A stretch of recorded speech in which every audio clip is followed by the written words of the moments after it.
পিতা যদি মৃত্যুর আগে কোনো সন্তানকে আলাদা করে কোনো সম্পত্তি দেওয়ার ওসিয়ত করে যান, তবে সে ওসিয়ত মানা যাবে কি না, নাকি ইসলামী শরীয়ত মতে সমান ভাগে ভাগ করতে হবে?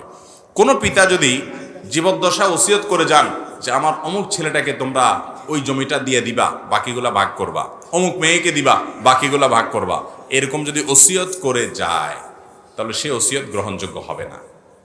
কারণ নবী আলাইহিস সালাম বলেছেন, লা ওয়াসিয়াতা লিওয়ারিস, কোন ওয়ারিসের জন্য কোনো ওসিয়ত করা যাবে যার জন্য নির্দিষ্ট হিস্সা কোরআনে ঠিক করে দেওয়া আছে। ছেলে মেয়ে বাবা মার সম্পদে নির্দিষ্ট হিস্সা পাবে কি পাবে না, অতএব তাদের জন্য আর বাবা মা কি করতে পারবে না, ওসিয়ত করে যেতে পারবে।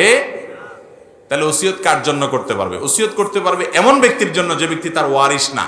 যেমন একজন অচেনা মানুষকে দিল, পালক পুত্র পালক মেয়ে থাকলে তাদেরকে দিল, নাতি নাতনি থাকলো, নাতি নাতনিরা ওয়ারিস না, এই জন্য দাদা তার ছেলে ঘরে নাতিকে, মেয়ের ঘরে নাতিকে বা নাতনিকে যদি বলে যে ঠিক আছে আমার নাতিকে এই জমিটা দিও, আমার নাতনিকে এই জমিটা, তাদেরকে ওসিয়ত করতে পারে, তাদের জন্য ওসিয়ত করলে জায়েজ হবে।